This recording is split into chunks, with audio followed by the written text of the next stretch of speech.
देंगे 20 अगस्त 1971 की मुरली।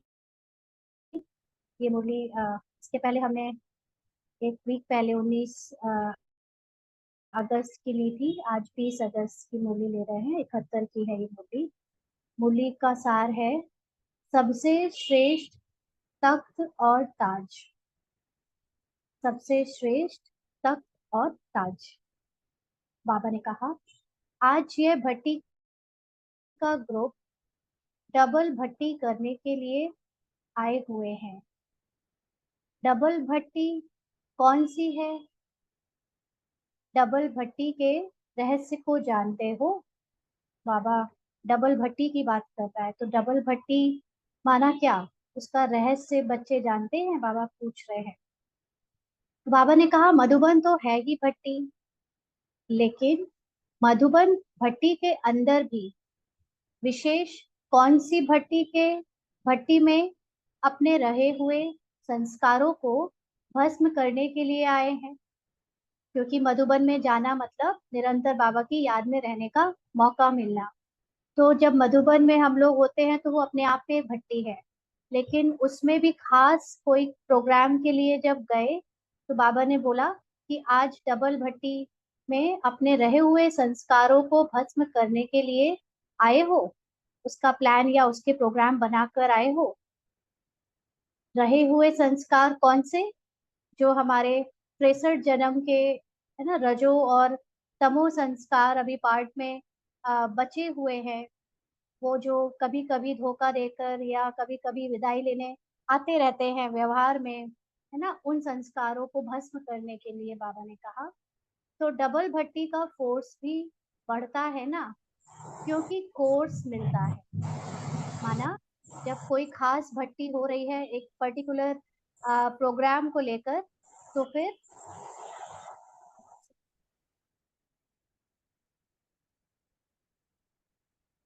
उसके लिए फिर एक्स्ट्रा क्लासेस और उस पर काफी जोर दिया जाता है क्लासेस में कि जो प्रोग्राम के लिए बुलाया गया है उस प्रोग्राम का फल अच्छा निकले। तो इसलिए बाबा पूछ रहे हैं कि या कह रहे हैं कि डबल भर्ती का फोर्स भी बढ़ता है ना, क्योंकि कोर्स मिलता है। जैसे कोई पर्टिकुलर बीमारी की जब ट्रीटमेंट होता है तो उसी बीमारी को लेकर खास दवाइयाँ दी जाती है, तो वो पर्टिकुलर बीमारी उससे डबल फोर्स से ठीक होने लगती है। एक तो बाबा ने कहा एक तो जनरल और दूसरा पर्सनल ना। एक होता है जनरल, जैसे डॉक्टर भी एक जनरल डॉक्टर होता है, उसको आप कोई भी बीमारी दिखा सकते हो अगर वो छोटी मोटी है तो। लेकिन जब कोई गहरी और सबकी इंडिविजुअल पर्टिकुलर बहुत बड़ी बीमारी हो जाती है तो उसका एक स्पेशलाइज्ड डॉक्टर चाहिए होता है। तो यहाँ पर भी ऐसे ही भट्टी एक तो है जनरल, दूसरा पर्सनल। तो डबल कोर्स होने के कारण डबल फोर्स भी बढ़ता है। तो जैसे डबल फोर्स बढ़ता है वैसे ही सदा अपने को डबल ताजधारी समझकर चलते रहे, तो यह डबल कोर्स सदैव फोर्स में रहे। तो यहाँ पर इसको मधुबन में जाने को और वहाँ स्पेशल प्रोग्राम अपने संस्कारों को मिटाने के प्रोग्राम की भट्टी में अपने को ज्वाइन कराने के लिए डबल फोर्स बाबा क्यों कह रहा है? क्योंकि जनरली तो हम सबको एक जैसा ज्ञान टीचर के साथ या जो भी निमित्त बाबा इसको वहाँ पे क्लासेस करने के लिए देता है वो इन जनरल तो सबको बताते हैं, लेकिन फिर इंडिविजुअली भी एक एक की बीमारी अलग अलग है ना। हर एक के संस्कार या मन की प्रॉब्लम्स या स्वभाव के जो भी पुराने स्वभाव के अपनी अपनी कमियां हैं, तो उसको भी कैसे डबल फोर्स से या भट्टी में जाकर हम ट्रीट करें, ठीक करें।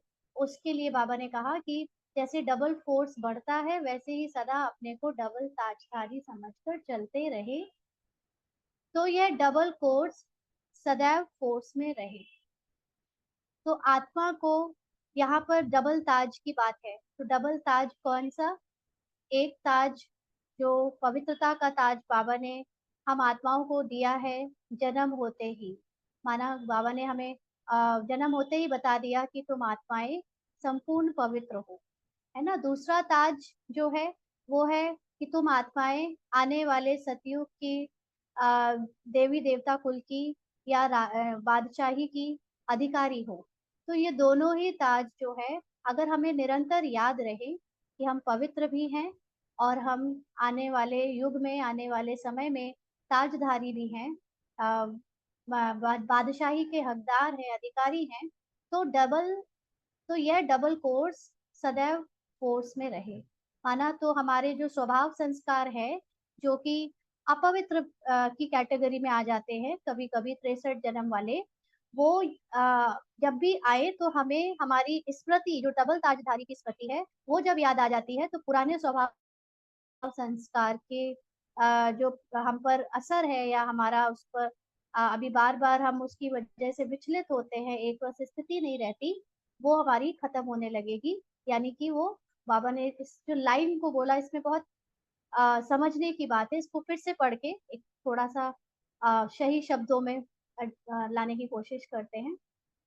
कि बाबा ने कहा, तो जैसे डबल फोर्स बढ़ता है, वैसे ही सदा अपने को डबल ताजधारी समझकर चलते रहे, तो यह डबल कोर्स सदैव फोर्स में रहे।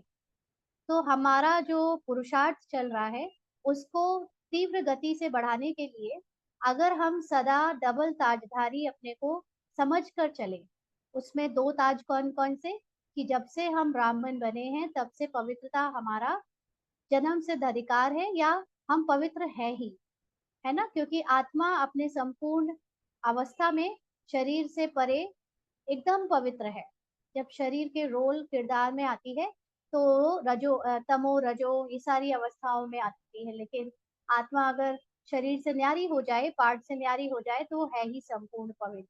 तो एक तो पवित्रता का ताज, दूसरा आने वाली सतियों की दुनिया में देवी देवता का जो पद है, उसके हम अधिकारी हैं। तो ये डबल ताजधारी की जो स्मृति है, अगर हम ऐसा समझ कर चले, तो हमारा पुरुषार्थ जो है वो डबल कोर्स से आगे बढ़े।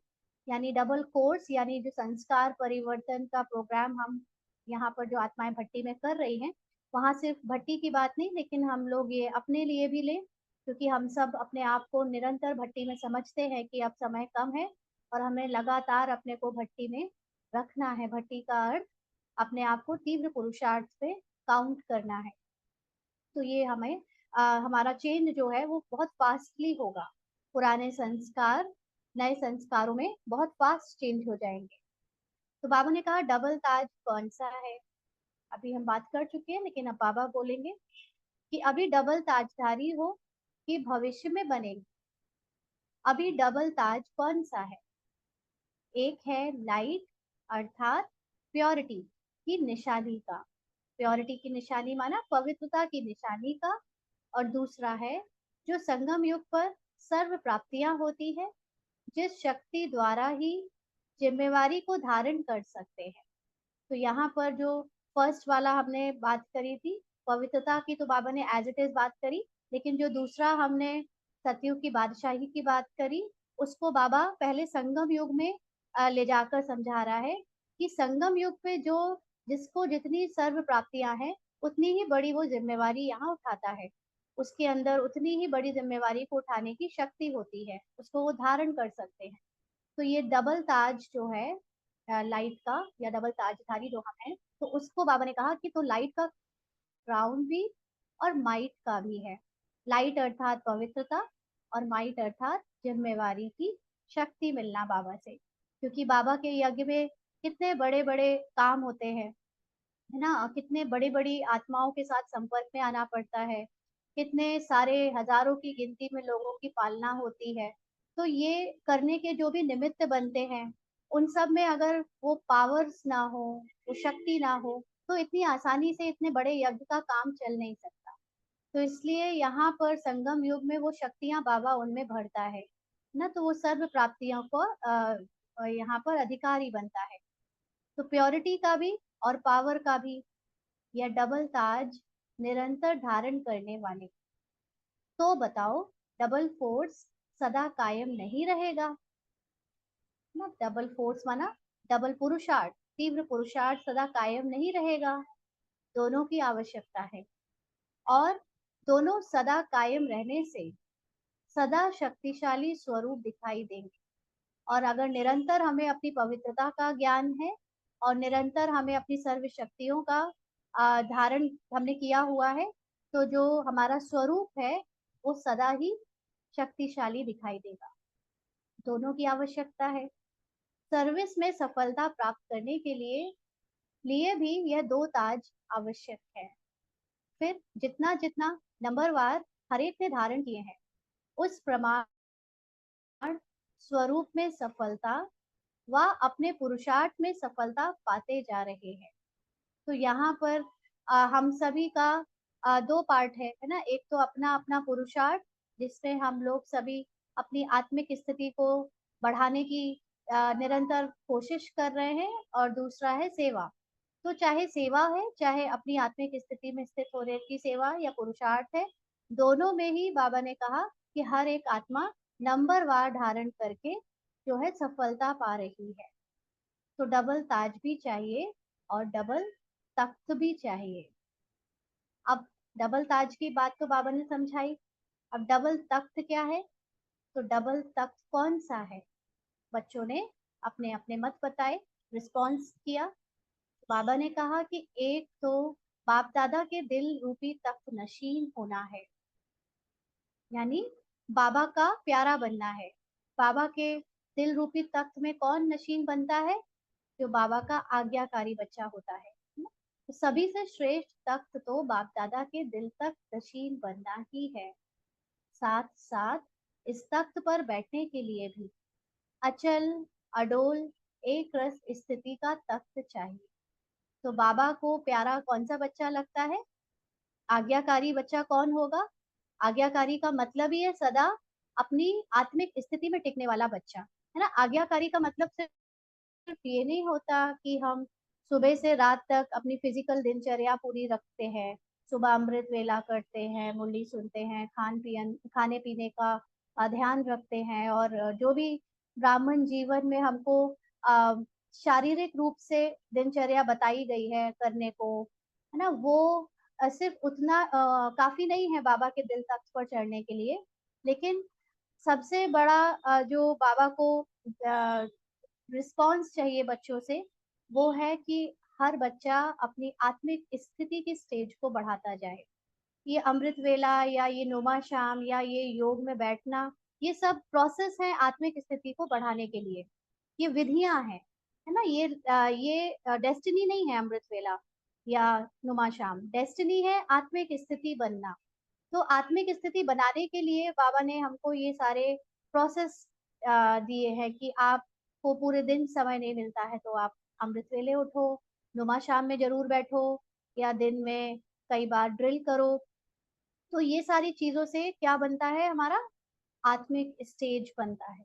तो जो जितना ज्यादा आत्मिक स्टेज में टिकता है, उतना ही वो बाबा के दिल रूपी तख्त पर नशीन होता है।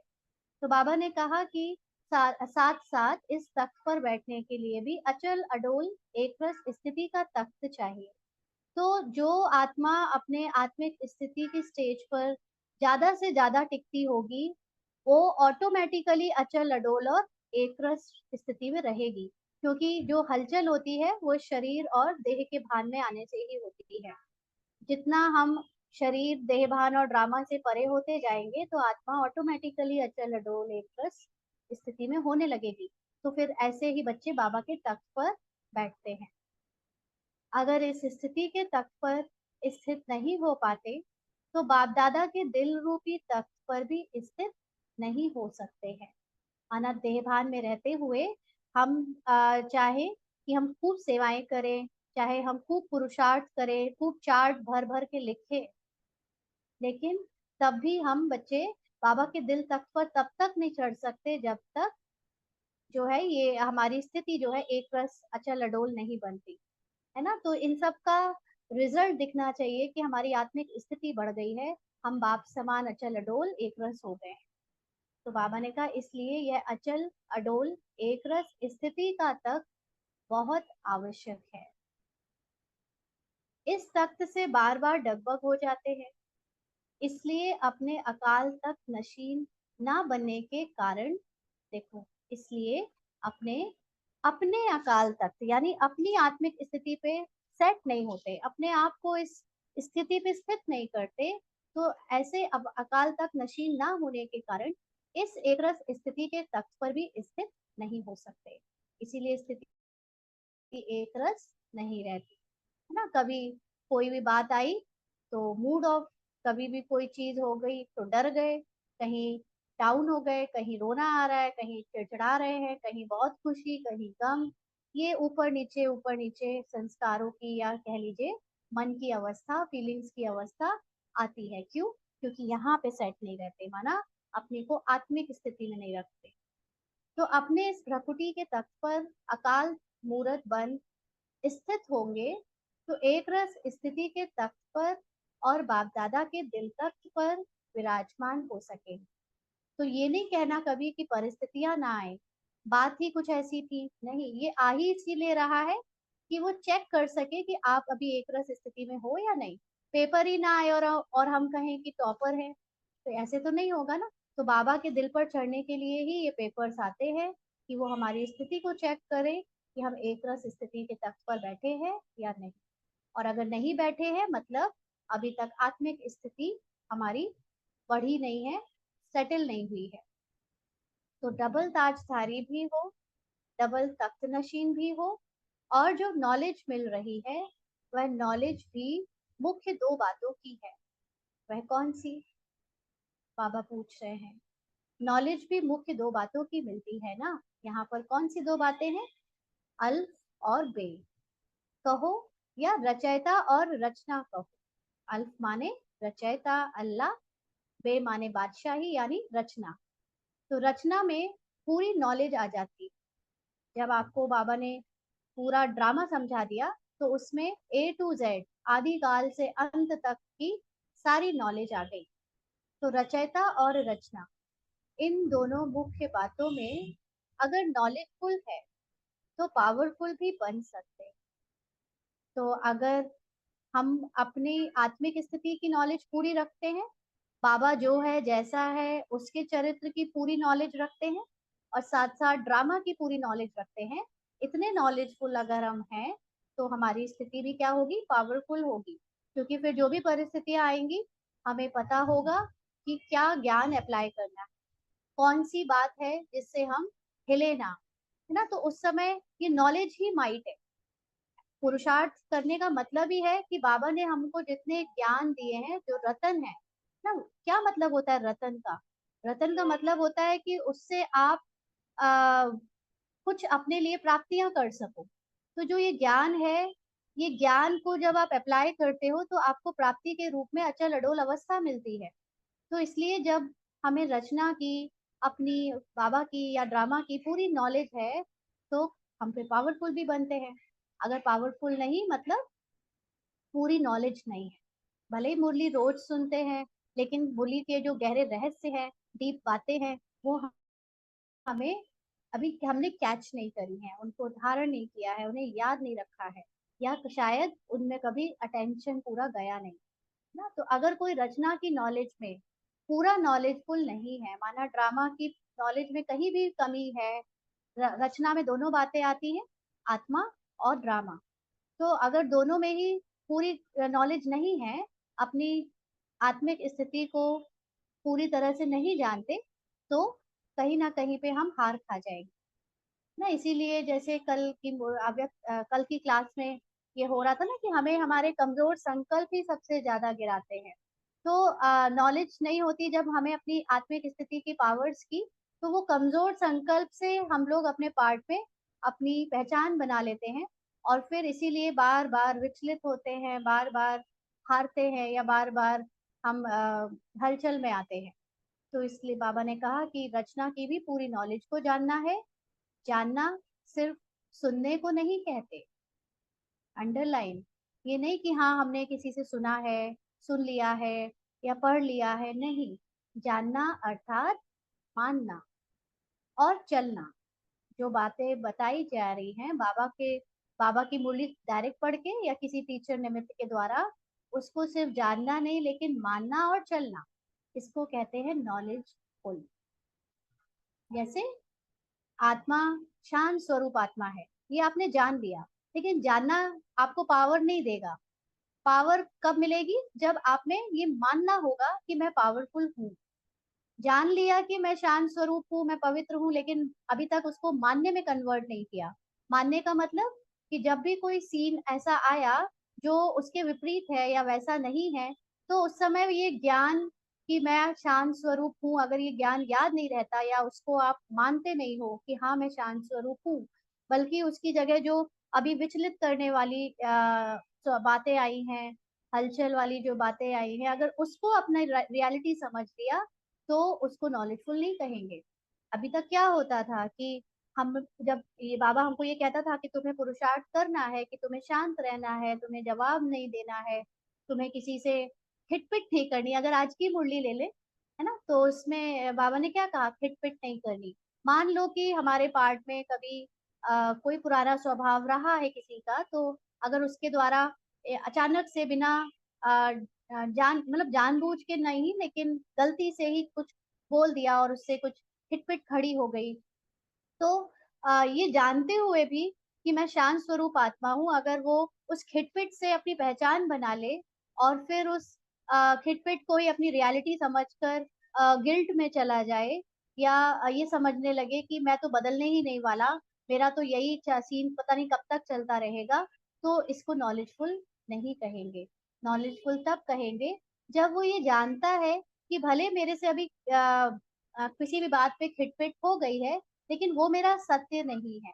वो कोई ड्रामा अनुसार हिसाब किताब आया और इसलिए हिट हुई, लेकिन मैं जानता हूँ कि मेरा सत्य तो मेरी शांति है।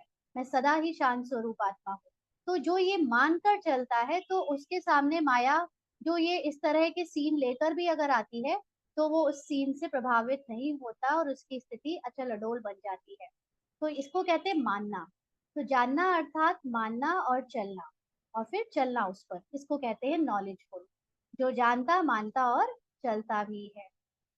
तो इसका मतलब ये नहीं है कि आपके स्वभाव में या किसी और के स्वभाव में नीचे ऊपर होगा, नहीं होगा, लेकिन हम तब भी अपने और उसके दोनों के सत्य को जानते हैं, और सिर्फ जानते नहीं लेकिन मानते भी हैं, और मानते हैं और उसके हिसाब से आगे का व्यवहार भी करते हैं ना। मान लीजिए कि अभी अभी खिटपिट हुई, तो पुराना स्वभाव संस्कार के अकॉर्डिंग संकल्प आया कि अब इससे बात ही नहीं करनी है, कुछ भी बोलो तो इसको तो बड़ा बतंगड़ ही बनाना है ना। तो ये स्वभाव में जो हो चुका ऑलरेडी, उसको देखते हुए भी अगर आत्मा उससे प्रभावित होकर ये सोचने लगी कि अब बात ही नहीं करनी है, माना कि अभी भी आपने उसके जो ये जो सीन आया है, ये जो असत्य है, दोनों की असत्य है ना, वो खिटपिट करने वाली आत्मा है ना, मैं खिटपिट करने वाली आत्मा हूँ।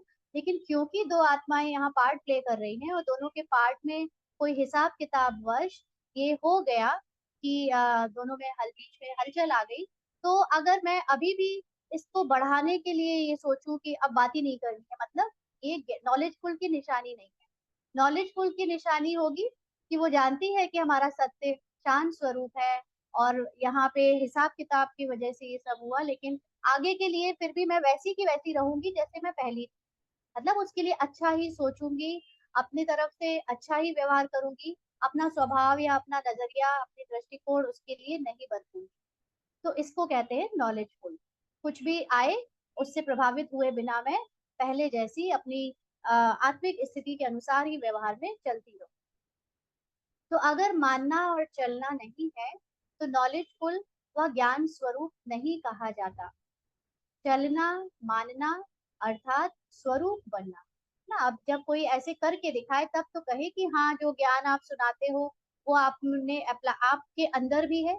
जैसे आज इतने भागवत करने वाले, इतने कथावाचक और बड़े मोटिवेशनल स्पीकर्स हैं, तो वो बहुत बड़ी बड़ी बातें बताएंगे कि सहन कर लो, या किसी के बारे में सोचो नहीं बुरा, ऐसे ऐसे करके बहुत सारी अच्छी अच्छी बातें बताते हैं। लेकिन जब उनकी खुद की बात आती है, खुद की बारी आती है, तो वो उस तरह से बिहेव करते हुए दिखते नहीं। तो ऐसे का मतलब क्या है कि वो सिर्फ सुनाने वाला ज्ञान है, उसका स्वरूप वो बने नहीं। लेकिन हम बच्चे वैसा नहीं कर सकते, हमको सिर्फ सुनाने के लिए कुछ ज्ञान नहीं लेना है, हमको धारण करने के लिए वो ज्ञान लेना है, उसका स्वरूप बनकर दिखाना है। तो बाबा ने कहा कुछ ना कुछ रचयिता और रचना के नॉलेज की कमी हो जाने के कारण पुरुषार्थ में कमी पड़ती है। इसलिए सारी नॉलेज की इन दो बातों को ध्यान में रखते हुए चलो। अच्छा, यह तो हुई नॉलेज ना, कंप्लीट नॉलेज, रचयिता और रचना दोनों की नॉलेज होनी चाहिए। ऐसे ही डबल कर्तव्य में भी रहना है। अब कर्तव्य की क्या बात है, बाबा ने कहा ये डबल कर्तव्य कौन सा है। आज दो की गिनती ही सुना रहे हैं, दो दो चीजें। तो दो कर्तव्य बताओ। अभी बाबा ने क्या क्या दो दो बता दिया। पहले बाबा ने बताया, क्या बताया याद है आपको। बाबा ने दो दो क्या बताया है अभी। पहले तो सबसे बाबा ने बताया कि स्थिति में बाबा के तख्त पर बैठना, है ना, बाबा को कौन सा तख्त पसंद है, कौन से दो तख्त है ना। फिर बाबा ने स्थिति के हिसाब से और क्या बताया था, क्या बताया था, किसी को याद है, चले ऊपर एक बार रिवाइज कर लेना, आगे बढ़ने के पहले पुराना ना भूल जाए। तो बाप दादा के दिल रूपी तख्त नशीन बनना है, उसमें बाबा ने बताया। और फिर तख्त से क्यों डगमग होते हैं, क्योंकि अपने तख्त से डगमग होते हैं, है ना, अपने तख्त यानी अपनी स्थिति से हिल जाते हैं तो हलचल में आ जाते हैं, और इसलिए फिर बाबा के दिल तख्त पर नहीं बैठ पाते हैं। फिर बाबा ने नॉलेज की दो बातें बताई, नॉलेज में अल्फ और बे यानी रचयिता और रचना। अब बाबा तीसरी बात बता रहे हैं कर्तव्य की। तो कर्तव्य में क्या आता है, तो बाबा ने कहा दो कर्तव्य बताओ। सारे दिन में डबल कर्तव्य आपका चलता रहता है। मुख्य कर्तव्य है ही विनाश और स्थापना का। कुछ विनाश करना है और कुछ रचना रचनी है ना। इंडिविजुअली आत्मा अपने अपने पुरुषार्थ पे भी देखे तो क्या विनाश करना है, पुराने स्वभाव संस्कार और देहभान की जो भी 63 जन्म का पार्ट है वो, और रचना क्या करना है, नया आने वाला पार्ट। तो रचना सभी प्रकार की रचते हो। एक तो सर्विस द्वारा अपनी राजधानी की रचना कर रहे हो, और दूसरी करनी है बुद्धि में शुद्ध संकल्पों की रचना। अंडरलाइन, जो सेवा हम बाहर से कर रहे हैं उससे तो राजधानी में आने वाली आत्माएं बढ़ेंगी, वो एक बाहरी रूप की सेवा है। लेकिन दूसरी सेवा अपने लिए, खुद के लिए, खुद के पद को डिफाइन करने के लिए, वो क्या है, बुद्धि में शुद्ध संकल्पों की रचना। जितना आत्मा शुद्ध संकल्प रचेगी उतना उसके लिए एकाग्र होना, एकानॉमी में जाना, माना बाबा के सिर्फ एक नाम पे ही टिकना और अपनी आत्मिक स्थिति को बढ़ाना उतना ही आसान हो जाएगा। तो दूसरी है बुद्धि में शुद्ध संकल्पों की रचना, और व्यर्थ संकल्पों व विकल्पों के विनाश की विधि भी आप लोग समझ गए हो। तो बाबा ने विधियां तो हमें अव्यक्त मुरलियों में बहुत बताई। व्यर्थ संकल्प हमारे कितने बड़े दुश्मन हैं, या विकल्प, इनको कैसे विनाश किया जाए, क्या विधि बताइए, याद है। व्यर्थ संकल्पों को किसमें चेंज कर दो, अटेंशन रखो, फुल स्टॉप लगाओ, और समर्थ संकल्पों में चेंज कर दो। तो रचना मनसा द्वारा भी और वाणी द्वारा भी, दोनों प्रकार की रचना रचते हो।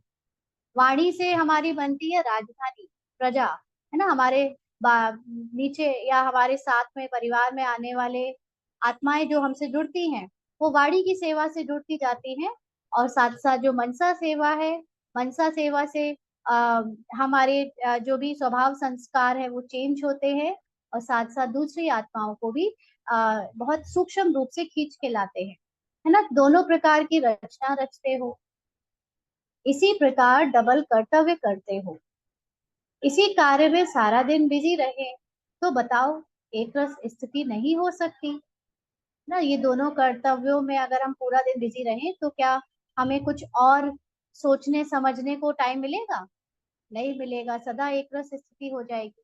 तो कौन कौन सी दो चीजें, एक तो वाणी, क्योंकि अक्सर या तो हम बोलते हैं या हम सोचते हैं, जब बोल नहीं रहे होते हैं तो सिर्फ सोच रहे होते हैं। तो सोचने में हम अटेंशन देकर देखें कि हमारी सोच, हमारे संकल्प श्रेष्ठ है कि नहीं है ना, उससे सेवा हो रही है कि नहीं है। और जो बोल रहे हैं उसको चेक करें कि उससे ज्ञान युक्त बातें हो रही है या नहीं हो रही है, आत्माओं को उससे ज्ञान भेजा जा रहा है मुख की सेवा से या नहीं। तो इसी कार्य में अगर सारा दिन बिजी रहे तो बताओ एक रस स्थिति नहीं हो सकती। एक रस स्थिति नहीं रहती, उसका कारण रचना रचने नहीं आती, वह विनाश करना नहीं आता। या तो आपको श्रेष्ठ संकल्प करने नहीं आते, या व्यर्थ संकल्पों का विनाश करना नहीं आता। दोनों कर्तव्य में कमी होने के कारण एक रस स्थिति ठहर नहीं सकती ना। व्यर्थ संकल्प के कारण ही हमारे अक्सर दूसरों के साथ और भी ज्यादा हिसाब किताब बनते हैं, क्योंकि अगर हम अपने मन में पवित्रता नहीं रखते किसी के लिए, और उसमें कभी किसी के प्रति कोई कंप्लेन है या कोई अशुद्ध कमी कमजोरी की बातें चल रही हैं, तो वो आत्मा के सामने आने से या उसके संपर्क में आने से हमारे मन में हलचल होगी, तो उससे एक रस स्थिति नहीं बनेगी। तो इसीलिए डबल कर्तव्य में रहना है। यह डबल कर्तव्य भी तब कर सकेंगे जब पोजीशन में रहेंगे। कौन सी पोजीशन? यहाँ वाली है ना। तो डबल पोजीशन कौन सा है?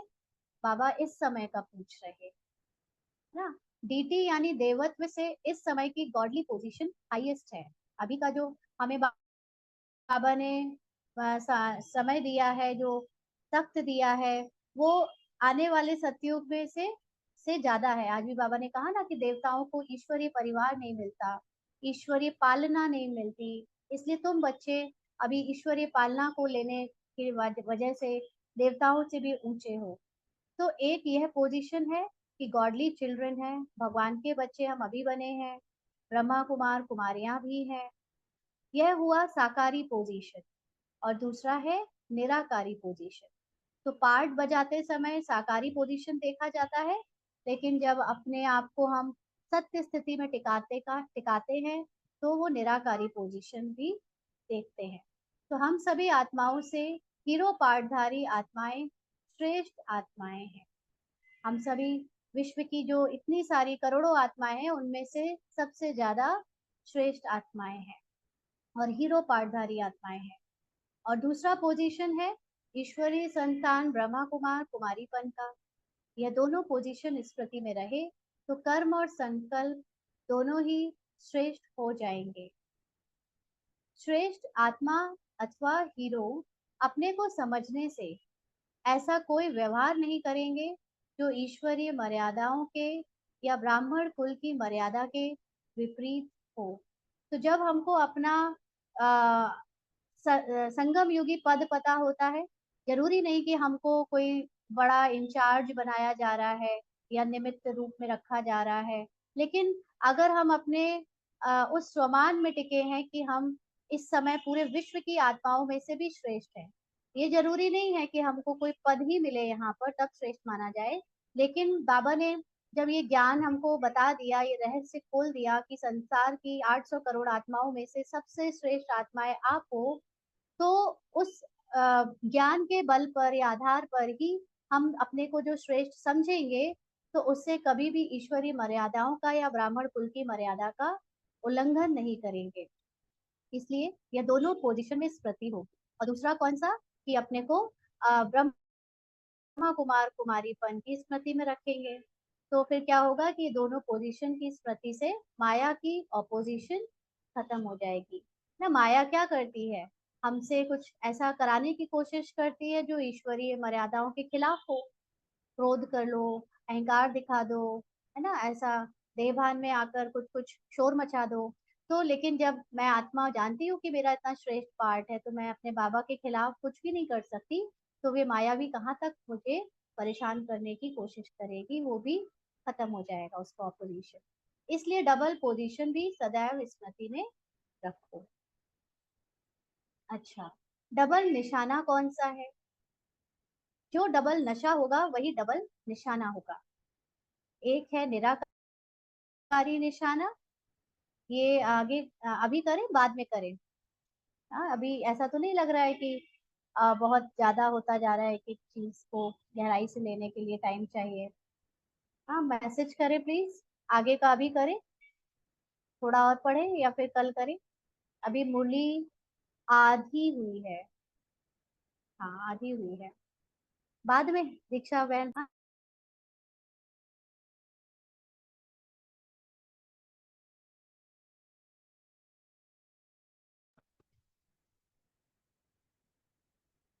ठीक है बहनों, सब लोग कल कल बोल रहे हैं तो कल ही करेंगे। तो चलिए, मेडिटेशन कर लेते हैं 5 मिनट और फिर क्लास को एंड करते हैं। अपनी हाथ पे की स्थिति में स्थित हो जाएं सभी।